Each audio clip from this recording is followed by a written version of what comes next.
nuyul ma Arona Niang xam naa ci sa kii yi la bokk nee na mi ngi lay nuyu bu baax a baax di la ziar.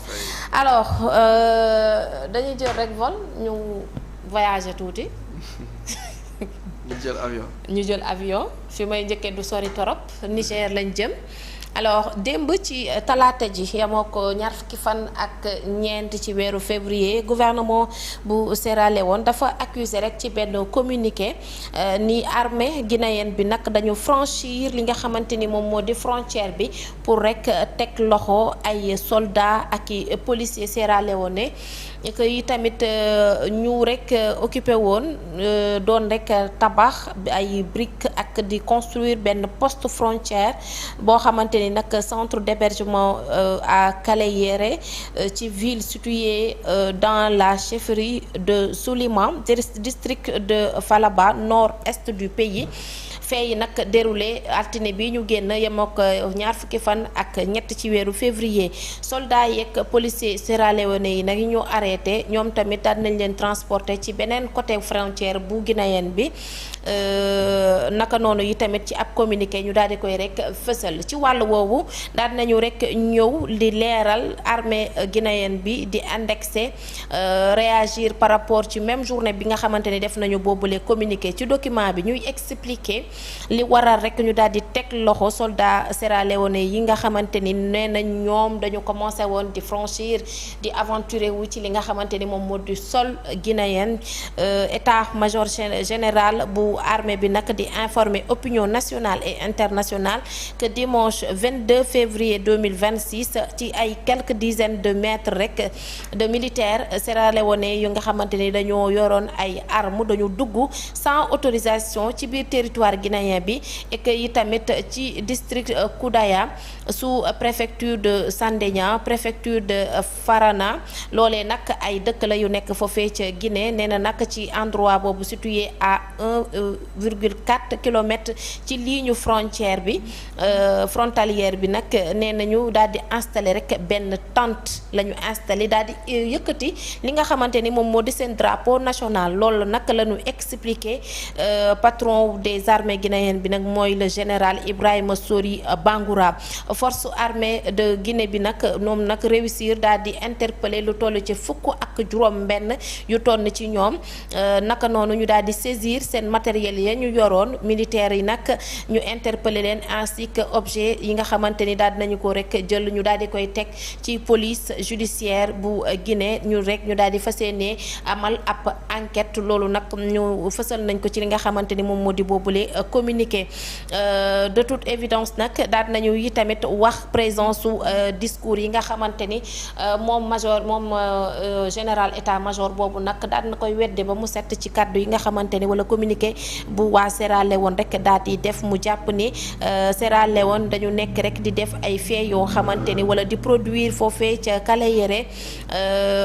ci doxalin yoo xamante ni jaarul yoon ci diggante bi nga xamante ni am nañ ko foofu de Sierra Leone ak ca Guinée mu ne nag la Guinée quant à elle situe l'incident ci fa nga xamante ni moom moo di Kadaya dans la préfecture de Farana nga xamante ni ci seen biir dëkk lu nekk loolu nag fa la mbir ya amee moo tax na nag ñoom ñu jàpp ni dañu franchir li nga xamante ni moom moo di seen territoire loolu moo tax nag ñu daal di teg loxo ñi nga xamante ni ñoom ñoo di 16 armée wala 16 soldats yu Sierra Leone yi jamono ji nag en attendant ñuy def li nga xamante ni moom moo di enquête bi mu nekk situation boo xamante ni Arona ban jàngat nga ci def parce que lii est-ce que mënul jur leneen ci diggante ñaari dëkk yi.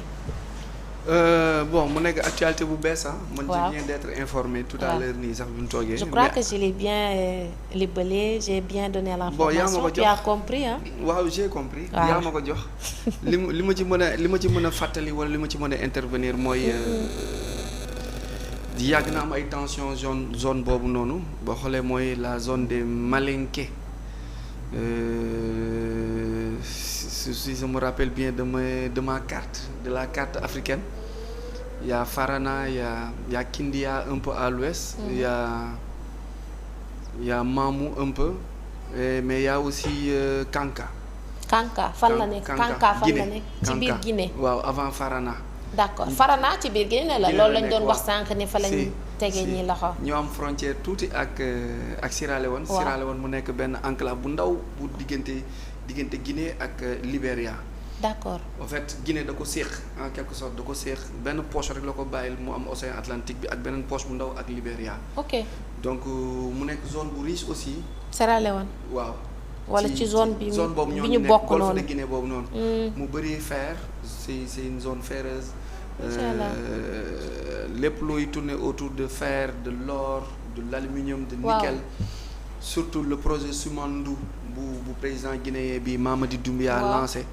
mu nekk benn montagne benn mine de fer buy produire énormément de richesse. macha allah donc Sierra Leone bi nga xamante ni dafa jóge ci ay crise jóge ci ay problème jóge ci ay coup d'état ci at yële yi weesu.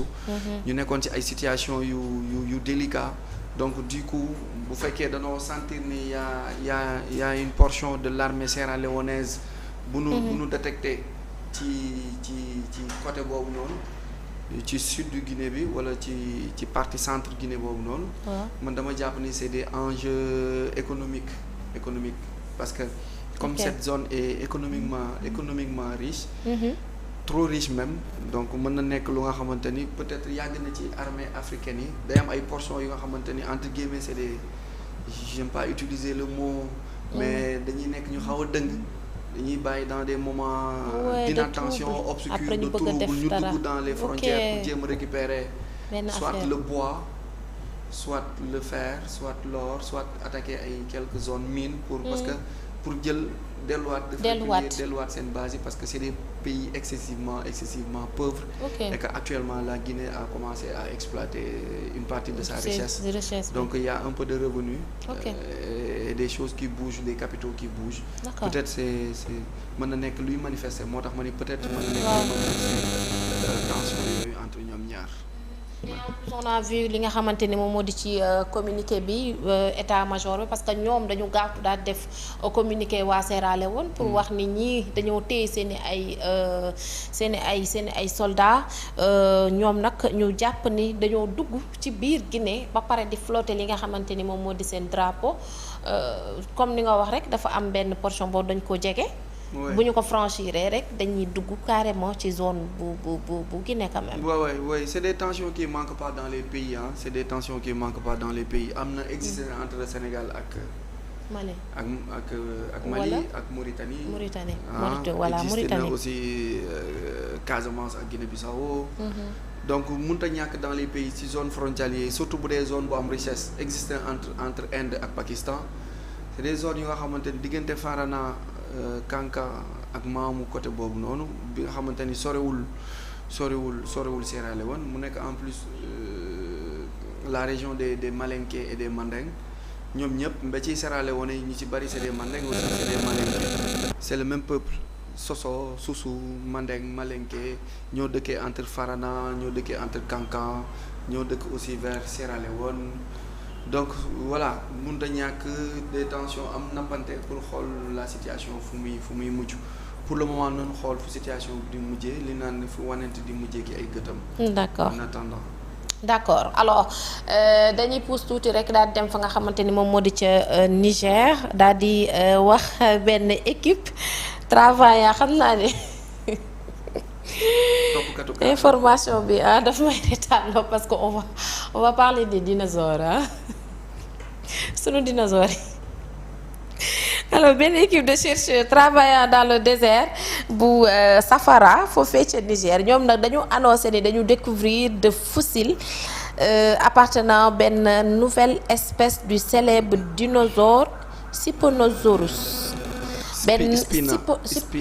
waaw Spinosaurus. Tu connais les dinosaures toi? non léegi laa ko gis de. man yaa ma ko wax yëguma ko woon sax. ok yaa ma ko wax de. man damaa gis le mot dinosaure rek.